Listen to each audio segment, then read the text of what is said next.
महाभारत भारत का एक प्रमुख काव्य ग्रंथ है। इसे भारत, जय आदि अनेक नामों से जाना जाता है। यह ग्रंथ अपने आप में धार्मिक, पौराणिक, ऐतिहासिक और दार्शनिक ग्रंथ है। जिस समय में महाभारत लिखी गई तब पुस्तक संकलन की प्रणाली बहुत अच्छी नहीं थी। काफी लंबे समय तक यह गाथा पिता से पुत्र और गुरु से शिष्य को कथन के माध्यम से सुनाई जाती रही।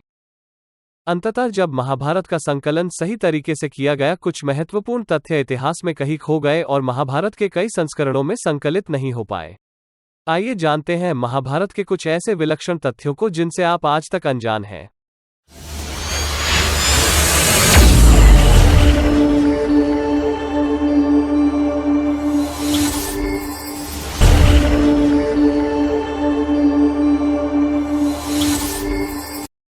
हस्तिनापुर महाभारत के समय में मानव जाति के इतिहास में सबसे समृद्ध और विकसित स्थान था।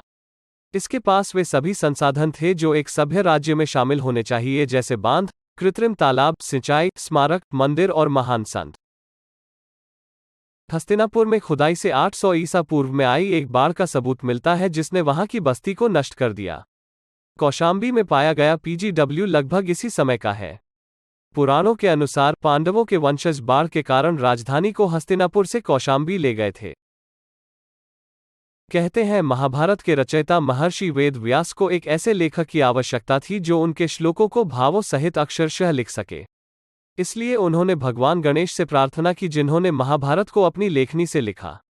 कुछ विद्वानों का कहना है कि व्यास द्वारा रचित महाभारत के कई छंदों को बुद्धि के देवता श्री गणेश को समझना भी मुश्किल था। इन श्लोकों को गणेश ने 1 सेकंड के अंतराल के बाद समझा। इस विराम ने व्यास को आगे के छंदों की कल्पना करने का समय दिया। लेकिन ये श्लोक इतने कठिन हैं कि इनमें से 80% आज भी अनसुलझे हैं। महाभारत में ऐसे 8800 श्लोक हैं।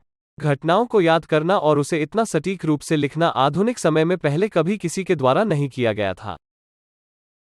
महाभारत युद्ध केवल 18 दिनों तक चला, लेकिन लाखों लोग, हजारों हाथी और घोड़े मारे गए। आज भी उन जगहों पर विकिरण मिलता है जहां युद्ध लड़ा गया था। वैज्ञानिकों का मत है कि दुनिया में पहली बार परमाणु युद्ध 3000 ईसा पूर्व भारत में लड़ा गया था। महाभारत के स्त्री पर्व के अनुसार जब धृतराष्ट्र ने युधिष्ठिर से हताहतों की संख्या और जीवित बचे लोगों की संख्या के बारे में पूछा तो उन्होंने उत्तर दिया, इस युद्ध में 1,66,20,000 पुरुष मारे गए हैं। जो जीवित बच निकले हैं उनकी संख्या 2,40,165 है। भीम के पोते बर्बरीक को वरदान में 3 बाण प्राप्त हुए थे। वो इन दिव्य बाणों से मिनटों में युद्ध समाप्त कर सकता था। वो एक समय में 3 तीर चलाने वाला एकमात्र वैदिक हिंदू योद्धा था। लेकिन दुविधा यह थी कि उसने ऋषि के आग्रह पर शपथ ली कि वो कमजोर पक्ष या हारने वाली सेना से लड़ेगा। इसका मतलब है कि युद्ध बढ़ने पर उसे पक्ष बदलना होगा। कृष्ण ने उससे कहा कि वो पांडवों और कौरवों दोनों को मार डालेगा, क्योंकि उसकी शपथ पूरे भारतवंश के लिए विनाशकारी है। कृष्ण ने बर्बरीक को अपना सिर काटकर दोनों वंशों को बचाने के लिए कहा। बर्बरीक ने कृष्ण से पूरे महाभारत युद्ध को देखने की अनुमति मांगी। भगवान कृष्ण ने उसकी विनती स्वीकार की और आशीर्वाद दिया कि वह जीवित रहेगा और उसका सिर पहाड़ी की चोटी पर एक स्थान पर रखा जाएगा जहां से वो युद्ध देख सकेगा। उसने वहीं से युद्ध में होने वाली हर चीज को देखा। युद्ध के अंत में जब उससे पूछा गया कि किसने बहादुरी से लड़ाई लड़ी, तो उसकी प्रतिक्रिया अद्भुत थी। उसने कहा कि मैंने केवल कृष्ण को लड़ते, मारते और मरते देखा। सुदर्शन चक्र सब कुछ कर रहा था। मैंने किसी को नहीं देखा। महाभारत में कृष्ण का व्यक्तित्व सबसे प्रभावशाली है, जो अपने कहे सभी वचनों का मान रखते हैं। यहां तक बाद में उन्हें गलत समझे जाने के साथ ही श्राप भी झेलने पड़ते हैं। उन्होंने अपने ही वचन को तोड़कर भीष्म को शर्मिंदगी से बचाया। उन्होंने त्रेता युग में भगवान राम के रूप में जिस बाली को धोखे से मारा था, द्वापर युग में अपनी लीला समाप्त करने वाले शिकारी के रूप में उसी बाली को चुना। कृष्ण ने हर बार अर्जुन और पांडवों की रक्षा करके अपनी बात रखी। कर्ण अर्जुन से श्रेष्ठ धनुर्धर था। सीधी लड़ाई में अर्जुन कर्ण के खिलाफ कभी नहीं जीत सकता था। अर्जुन और पांडवों को बचाने के लिए कृष्ण ने उसे मरवा डाला जब उसका पहिया युद्ध के मैदान में फंस गया था। कृष्ण ने शिशुपाल की मां को दिए गए वचन को पूरा किया कि वह उनके पुत्र के 100 पापों को क्षमा कर देंगे। गांधारी ने कृष्ण को श्राप दिया कि यदुवंशी नष्ट हो जाएंगे जैसे कौरव युद्ध में मारे गए और द्वारका जल में विसर्जित हो जाएगी। कृष्ण ने युद्ध के बाद पूरे यदुवंश को नष्ट करके उसकी इच्छा पूरी की। यदुवंशी वैदिक विरोधी और अधार्मिक हो गए, उनका विनाश आवश्यक था।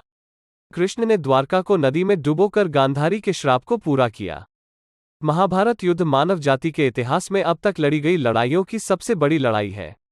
कुरुक्षेत्र युद्ध में पांडवों की सेना का आकार 7 अक्षौहिणी और कौरवों की सेना का आकार 11 अक्षौहिणी था।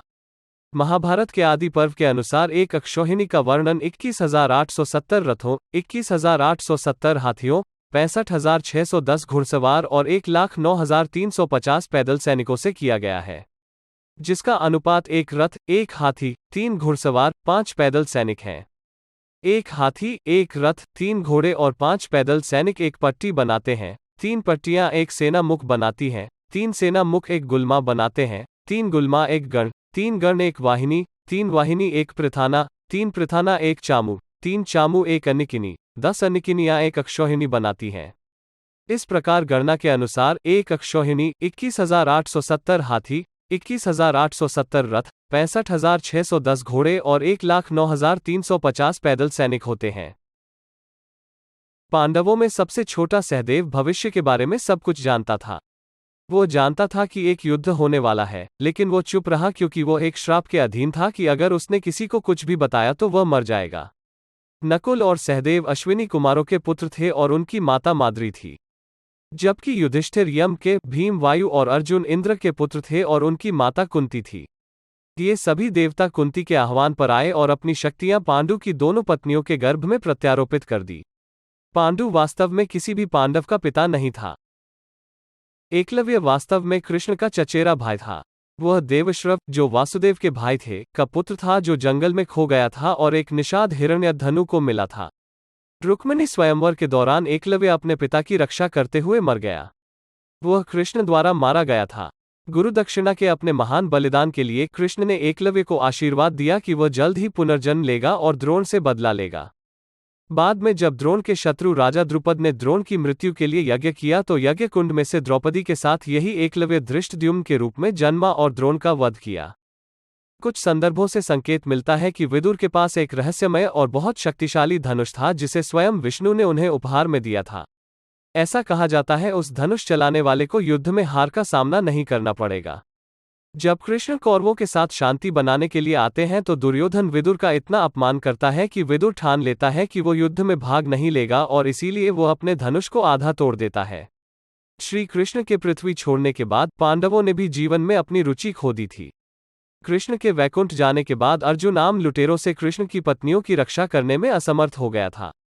उसका धनुष भारी हो गया और वो अपने सभी मंत्रों को भूल गया। कृष्ण की 8 मुख्य पत्नियों ने आत्महत्या कर ली। अन्य को लुटेरों ने अगवा कर लिया।